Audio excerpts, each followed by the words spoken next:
My first guest is one of our favourite people photographers. So how do you capture a perfect smile on film? Susanna Burton joins me and hopefully she'll explain a bit later on. How are you? Good morning, Lisa. Lovely to be here. Tell me how you started in photography. Was it something that you'd always been interested in as a child, or...? Not at all, but I always knew I wanted to do something artistic, creative, and my wonderful art teacher told my mother she thought I'd be a good photographer. So Mum looked out for ads in the newspaper, and the only thing that came up was Truth newspaper, and as I was only 17, she wasn't sure, but we did take it on as an apprenticeship, and I worked with Peter Bush, and it was just a great way to get into photography. And Peter Bush would have been a great role model for you. Yes, he was indeed. Then I tried sport, and when I photographed the clerk of the course instead of the winning jockey, I realised that wasn't for me. And then I got into weddings by running up the back of Ronald Wolf's Jaguar on one wet night in my mother's Mini, and he very kindly gave me a job in weddings and the weekends to make up the cost, I think, of the repairs. Anyway, so I got into weddings and photojournalism, and that was my base, really, my beginning. Photojournalism would have given you a great grounding for the diversity that you've gone on to cover. Exactly. I love photojournalism. Even my weddings and my family portraits, I love to do it with that photojournalistic feel, capturing the reality and the mood, and not just one static portrait, but a whole feeling, the interaction, the relationships. Yeah, photojournalism is my style. Well, it is, I guess, an observation as opposed to a setup. Exactly. You got it. That's right. You've travelled tremendously with your work. I mean, you mentioned to me earlier on that you covered a wedding in France last year. That would have been a bit of a treat. I did. That was a real treat. Well, Claude, the French bride, Claude, had photographed her wedding with her New Zealand husband in New Zealand first. That was their first wedding. And then they had a second wedding in France, and she said to me, I so wish you could come to our wedding in France, but it's so far from New Zealand. And I said, look, I'm going to England anyway to do portraits, because that's a way of using my winter time, which is quieter here, and their summer. So I've got contacts there, and that rebounds, and I can do portraits there. So she said, great, we'll bring you across. And it was like a holiday, because I knew them already. And I stayed with wonderful people and did the 3 days of wedding photojournalistically, 3 days of their wedding celebrations. It was just great. There will be times, no doubt, though, when it's very, very hard work, not a holiday. Yeah, yeah. There's always, yeah, there is things that can go wrong, as in anything else, and you are reliant on weather and situations, and yeah. And pressure and stress, especially with weddings, I would have thought. Timetable, that's true. But I love it, so that helps. What about your work with World Vision? Because you've travelled a lot, Cambodia, and I think we've got some photographs actually. I'd love you to tell me about, look at this gorgeous photo. What's the story behind this one? The story behind this is just delightful. I was photographing in a very small village, and this man was the World Vision representative, and he was just so hospitable and kind as we took everything around. And Polaroid had given me Polaroids to take photos of people as a thank you. And this family, as they saw the Polaroid emerging and the picture come up, first time they'd probably seen a photo of themselves, look at the expressions on their face, mother in the background, just absolutely ecstatic, can't believe it. Gorgeous. So they had a souvenir. That's lovely. Same delight any family, I think, when they see their photos. Who's this little girl? This little girl is a Cambodian child, and I was there photographing for World Vision, supposed to be photographing child prostitution, but that was probably the hardest job I've ever had to do. But I think World Vision's pretty good at focusing on the good things and the freshness, the beauty of children with their potential, rather than that they don't like to make people feel too guilty, but to see the potential in children if they're helped. Is it hard to go from one extreme to the other, to go from a luxurious wedding or a beautiful home to see the poverty that you would see in third world countries? How do you cope with that? You do have to be a bit of a chameleon. Yes, and reality is very different. And I've had some of those experiences where the next day I've come back to do a beautiful wedding, and it is quite difficult, but I just know that reality is very different there and very different here.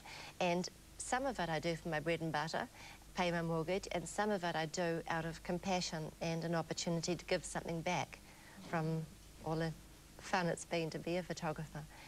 But I think if we remember the poor, and that's partly what I'm doing, because the poor will always be with us, and we have normal lives this way, but it's good to remember the poor as well. And help in a small way. That's right. Beautiful images. I'd love to have a wee look at this album. You've brought in several, but Susanna takes family portraits in a unique way, in this observational style that you have. So if I could just open this is the Yee story, isn't it? This is the Yee family, and wonderful family. Have a look at this, because this is obviously Mum. Yes, this is definitely Mum, definitely not Dad. Now, the Yee couple, excuse me, my dulcet tones are a little bit stuffed up at the moment, but the Yee family, I photographed their wedding 7 years ago, and they did a lovely wedding album, but they've had children, and every year they get me to do a new family album of their children. And this is the third child, just here in the stomach, and then later on the birth of the new child, the third child. And they just so love photographs and so love their family that photos are a big priority to them, even though it costs them, of course, but it's just people's priorities. But also other important elements, just aspects of their life, things that are around them at that time. Exactly. And the day I arrived to photograph their family in Nelson, it was pouring with rain, and then the next day it was gorgeous. So all of this tells the whole story. And Dad was just so delighted, even third child, Dad's just so delighted. I just love this, little feet all shriveled up from a... Can we see those? Look on the other page. Look at these toes. Look. Oh, just gorgeous. Now, that we just chose to do that rather than black and white and colour, because look at the baby's feet are so pink. That's the way it really is. And Mother just adoring seeing Father with it, and again, the little focus on the hand. Do you prefer taking photographs of people than of objects, really? I do. I've done a lot of houses and hotel chains even, but I love people. Look at this. Can you believe this baby is a day and a half old? It looks just so incredibly like it's got its brother and sister under control already. I just love that. Such a mature, incredible look. How is it dealing with children? Dealing with children. Well, these children know me. I've been a bit of their lives now. But I think for a professional, you can deal with children easier probably than a parent, because they'll play up for the parent, whereas they'll certainly do certain things for us because we have a bit of a technique and because we're come especially to do photos. So if you can get them to respond, I think you can get better photos than the parents can. Look at this gorgeous little face. This just goes to show, I'm just thinking about people at home who perhaps are thinking about the photographs they're going to take over Christmas of their children. This just goes to show that you actually don't need a background. Lovely, close-up, big faces. I think that's one of the things amateurs don't do, is go close enough. That's right. If you get too far back and you get too much in it, it's very distracting. You do need to get really close, and I think that's always something to think of. Should I be closer?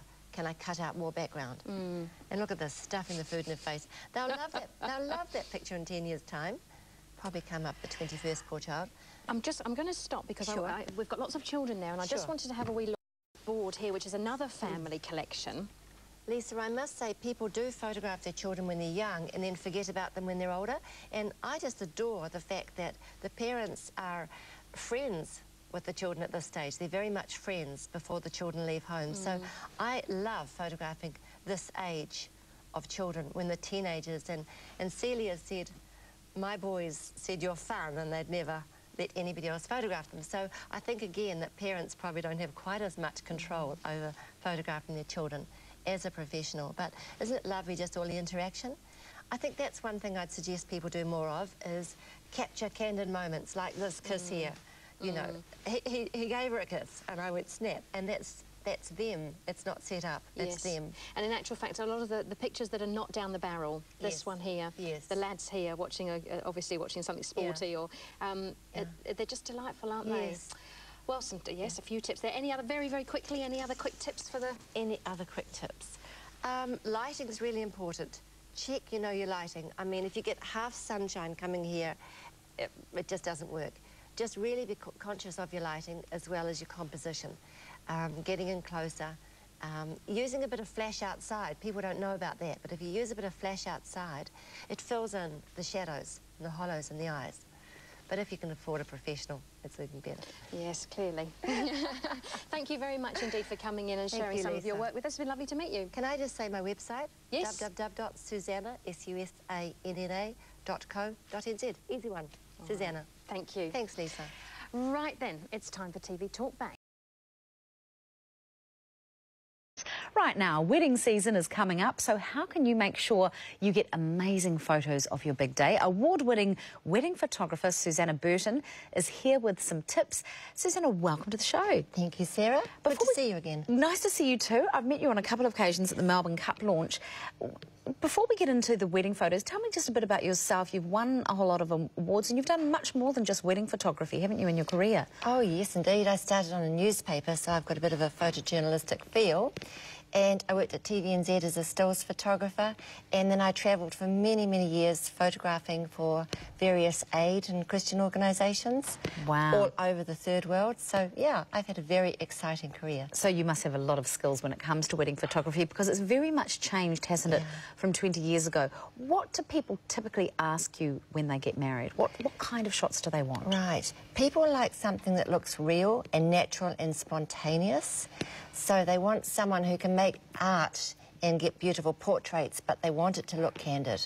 And that's probably the thing people mostly choose me for and choose their wedding photographer for. So when you say candid, do you spend the day with the couple, you know, like when the lady's getting ready and when the man's getting ready, that sort of thing? That's right. Now, you've brought on quite a few examples today. I thought we'll get straight into them. And the first one is you talk about wanting to be creative, and you said that this lovely couple met at a movie, met at the movies, or love movies. Love movies. So how is this after they've been married that you took this shot? Yes, this is after they've been married, but between the ceremony and the reception. You went to a movie theatre? Yes, we went to a movie theatre, but of course we had to organise that all in advance and get permission, because it's not a normal thing to go into a movie theatre, and we had to make sure there wasn't a movie on. So it was all planned, but I really love it. There they are, just all those gorgeous sort of empty seats. That is stunning. And what about here? And this darling girl, she was a Bride of the Year as well, meaning I've had quite a few, but he proposed to her by taking her in a little boat out to that island behind. Oh. So I so wanted to get them with that island, and the fisherman. It was just kind of gorgeous, the contrast. You also say it's really important for girls to have a bit of femininity, you know, like thinking about those femininity before they sort of enter into marriage. So, so what sort of look is that? I mean, you've got that soft voile there. Yes. Well, I think there's no other time that you can look so beautiful as on your wedding day and right before you go and get the wind and the makeup melts and you get kissed and you lose your lipstick. So this is the preparing stage. Very important. Yeah, very important. And you said the surprise element of a wedding is beautiful, because oftentimes your family wouldn't have seen you before. So this is not the husband. No, these days it could be. Father. Oh, look, he'll be very flattered, I'm sure. But no, this is the father and the mother. And the father is seeing her for the first time, and I absolutely love it. But you need your photographer to be in tune and to be in the right spot at the right time. So you do need someone who knows what they're doing, because you have to be there. That's right. Yeah. It's got to. Now, you don't want to. The people who often miss out are men at weddings, aren't they? It's true, Sarah, it's true. It is the bride's day. The bride is transformed. The groom is just looking handsome, but she is transformed. But you must get good shots of the men, and I just love this. And brilliant.